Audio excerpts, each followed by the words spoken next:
Coe. This is Kate Muller. We've been friends for a couple years. Kate's done a whole lot of sailing on the Great Lakes. Done the Chicago Mac race 17 times, I think, right? Yep. You know, I've done a lot of distance sailing myself, and we thought it'd be really fun for us to team up for the Annapolis double-handed race. I do a lot of navigation and weather prep typically for all of my Great Lakes sailing. So this has been a really fun preparation process for me, just to get to know a different body of water and become a little more intimate with it.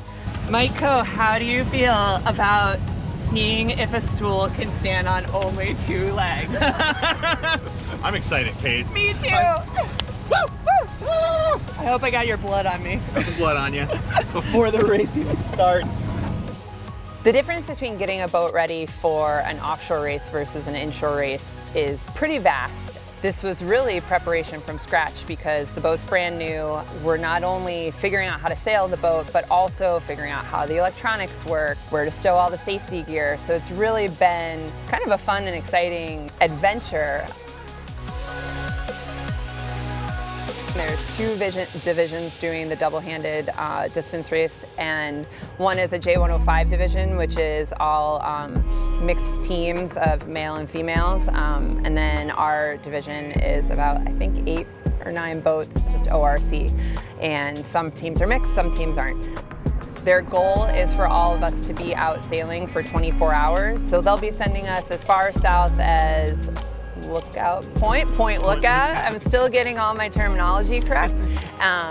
But probably doing a lot of, if you're familiar with the boomerang race, a lot of kind of back and forth, up and down sailing, just to have everyone doing navigation, doing maneuvers, and sailing around the bay.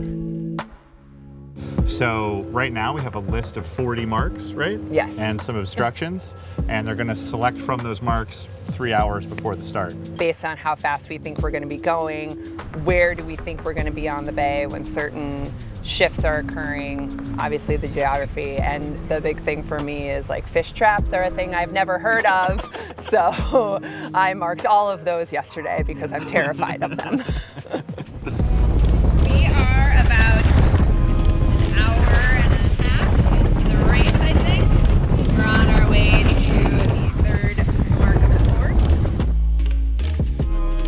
The Jeanneau 3300 is a brand new race boat by Jeanneau. We're sitting on hull number 4, which is the first boat in North America. This boat's already done some sailing in Europe, had a really good result for both boats.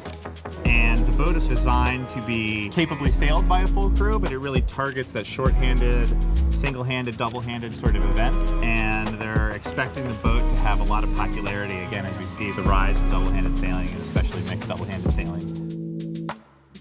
Some of the cool things about this boat is there's a really kind of innovative hull shape that takes advantage of the different speeds of the boat as it's beneath its hull speed and then once it's at cleaning speed. And like a lot of the big kind of high-tech offshore race boats, the rig and the keel in the boat are moved way aft from what you might see from a more traditional kind of around the buoys racer. And they're really just trying to optimize towards that long distance, medium distance race sort of thing. We're excited to check it out and see what it can do. Absolutely.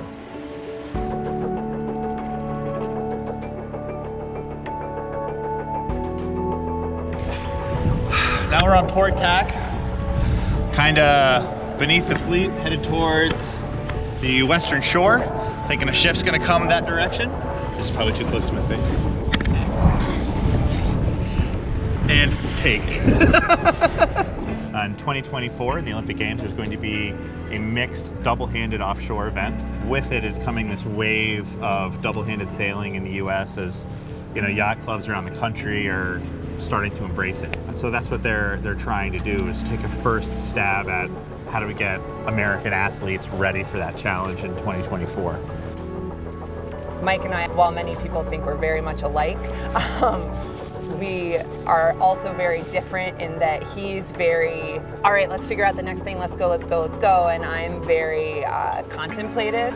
The best thing to do in any situation is always play to everyone's strengths. And when the team is small, you've got to really play harder.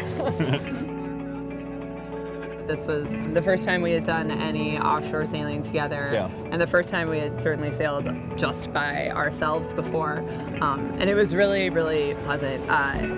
I've never listened to music while offshore sailing. Listening to like rap in the middle of the night when there's no wind was actually a really fun experience for me. You can't see him, but that's Laurent.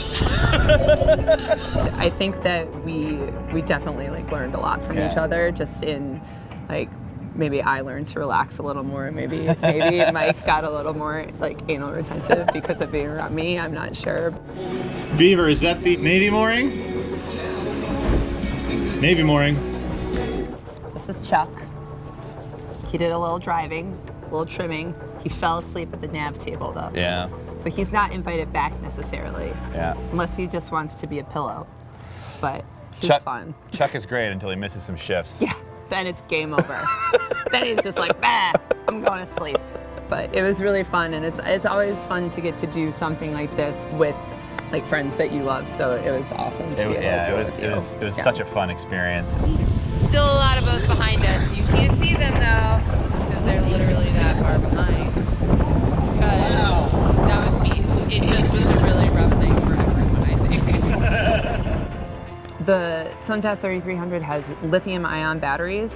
I was shocked by how well our charge held. We were running, obviously, the pumps for our water ballast, all of our instruments, having like a readout display up here. I'm sure it draws a fair amount of battery. Autopilot. Autopilot was on. Yeah. We were never below 12.5 on the voltage meter, which in my mind is like golden. You know, that's like you're starting your day at 12.5. So. We didn't run the motor after the start to charge. We never charged the batteries the whole entire time, and I'm pretty confident we could have sailed another at least 12 hours without even like considering charging the batteries. Yeah. So that was really nice. We found that once the breeze got over 10 knots, we wanted to use the water ballast system, and it was a huge improvement. The controls for that are right here on the inside of the companionway, so it was really simple to hit the button and fill up the water ballast. And it was really simple to hit the button and empty it when the breeze got under that kind of 9-knot threshold. One of the really cool things about sailing with Kate, I thought, was that we fill in the gaps in each other's skill set really well. Kate is a very strong and accomplished navigator, and she brought that to the race. And I feel like I brought a lot to the table in terms of, you know, setting up the rig and setting up the sails and that kind of thing. And we sort of 100%. let each other be in our zones, and we complemented each other and worked together really well, and we each had our own kind of areas that we were responsible for. The Annapolis Yacht Club double-handed distance race I thought was a fantastic event. I think for a first time out of the box, never having run an event like this before, it was a spectacular success. The amount of support from the yacht club and the community here was really incredible. It was really fun. Like, it was a unique opportunity to do something like this that I certainly never have had before. So it was a great opportunity for me personally to stick my feet in the water of double-handed racing, because I'd never done it before. So they did a great job of making it accessible to me. So it was a great event. I'd do it again and look to get more involved in the future.